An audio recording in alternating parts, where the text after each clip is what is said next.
For decades, my inner critic pushed me to be perfect until I was completely exhausted.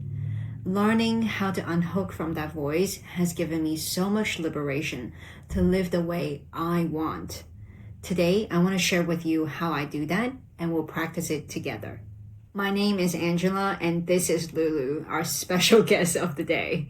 In this Happiness Trap book series, we explore a leading, science-backed approach for reducing anxiety and overwhelm called acceptance and commitment therapy, also known as ACT.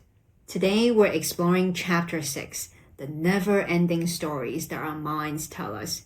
We'll look at how these stories become problematic in our lives, and one of my favorite ways to unhook from the voice of our inner critic. My inner critic has always been loud, but it especially did not approve of my decision of leaving my college teaching career to become a lab technician after my endometriosis diagnosis. It would say to me, wow, how can you leave such a prestigious and stable job? And your decisions are so crappy. You're a complete failure now. How can you possibly do this? And when I feel completely hooked by that voice, I will obsessively plan my next career move, trying to have as much certainty and predictability and prestige in my life as possible, completely forgetting how immensely valuable my current job is to me, as it offers me the stability I need to heal and the space to return to myself. Is my inner critic trying to harm me? This book taught me no. It is like an overly protective friend who wants to make sure that I do not experience any pain, any discomfort, and any uncertainty because it thinks that it is a huge danger to myself. The thoughts themselves are not the problem. It becomes problematic only when we completely buy into them and allow them to run our lives. And I have tried fighting these thoughts for years. You might remember from a few videos back that this fight never works. Today, my inner critic is still going strong. And when it criticizes me, I still feel bad, at least for a moment. But the difference is that I can catch it a lot faster now. By noticing and naming it like we have been practicing in the previous videos, I am able to notice a distance between me and those critical thoughts so that I'm not completely hooked by it and I can get my life back. Today, I want to take you one step further. I want to introduce you to a more creative technique where we not just create distance from the thought, we also can take it much less seriously. The practice is called musical thoughts, and I think Lulu is interested in it too because she is back. So the idea is for us to take a critical thought and sing it to a song. It can be Happy Birthday, Jingle Bells, or whatever song you might like. And in this moment, your mind might be saying, wow, this is not gonna work. This sounds so stupid. That's okay. That's completely normal. We can let our mind speak and continue to do the practice. Here's how we'll do it. We will choose a thought from our inner critic, and then we'll really allow ourselves to buy into it, to be hooked by it for a moment. And then we're gonna sing it to a song. Let's try it together. So I am going to choose the thought, I am a failure. I'm going to take a moment to really buy into that. Wow. I'm such a failure. I can't believe I left that job and now I work in a much less prestigious role. How could I possibly do that? So I feel hooked. I feel uncomfortable and I'm doubting, who am I? Am I worthy of anything? Okay, let's now sing it to the Happy Birthday tune.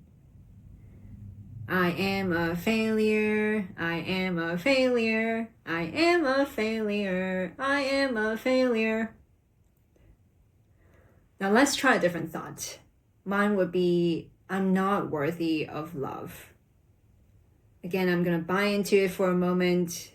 This one really sucks. I can feel the tension in my throat, in my body. I'm really hooked by it right now. Yes, it's very uncomfortable. Okay, we're gonna now sing it to the tune of Jingle Bells. I am not worthy of love. I'm not worthy of love. I am not worthy of love. I'm not worthy of love. It's funny even when I'm singing it. So in this moment, as you're practicing with me, what have you noticed?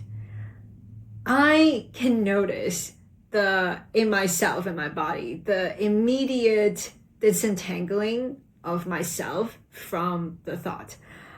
It really helps me to step back from it and notice, wow, that's kind of silly. It's not the truth.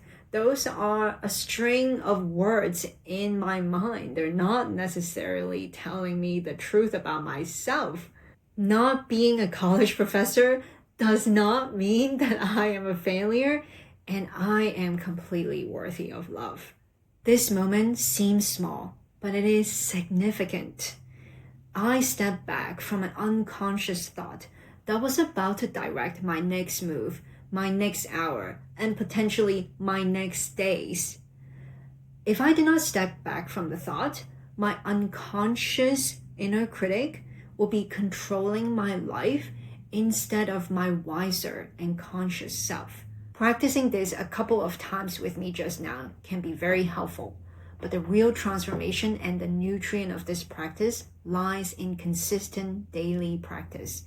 So I want to invite you to join me in practicing this at least 10 times a day. I know what your mind is probably saying. I don't have time for this. How can it be 10 times? It sounds like a lot. That's okay. That's what the mind does. We can let it do its thing and still commit to this practice. I promise I'm going to do this with you. A little bit of troubleshooting. If the happy birthday or the jingle bell songs do not work for you, that's completely okay. You can experiment with other songs that you like. Any song can work as long as it works for you. If you feel like you're hooked by emotional storm right now, I encourage you to go back to the ACE practice in the previous video so you can ground yourself in that storm. In the case that musical thought is not working for you or it feels dismissive, I really encourage you to check out the book because it contains so many other unhooking techniques that I think you will be able to find one that will work well for you. In chapter 6, the book also goes over why our minds love to be an overly protective, overly helpful friend. And having that perspective gives me so much more compassion for my inner critic. I know it's just trying to protect me in misguided ways. And I used to treat it as an enemy, but now I have a lot more love for it. So it's really worth reading. In the next video, we're going to explore chapter 7, Off the Hook, where we're going to explore even more unhooking techniques together. So I encourage you to read along with me. If you don't already have a copy of the book, I highly encourage you to get one, maybe from your local library, or you can also purchase one with the link in the description below. I've included a paid link where your purchase will earn me a small commission to support this channel at no cost to you. I've also included a non-paid link as well. If this video resonated with you, please like and subscribe so more people can see this video and benefit from the nutrient of ACT. Keep practicing, take good care of yourself, and see you in 2 weeks. This video shares my personal experiences and perspectives. It is for educational and informational purposes only and is not a substitute for professional mental health or medical advice, diagnosis, or treatment. If you're experiencing significant mental health challenges, please consult with a licensed mental health professional. If you're experiencing a crisis or having thoughts of self-harm or harming others, please call 988, 911, or your local emergency services.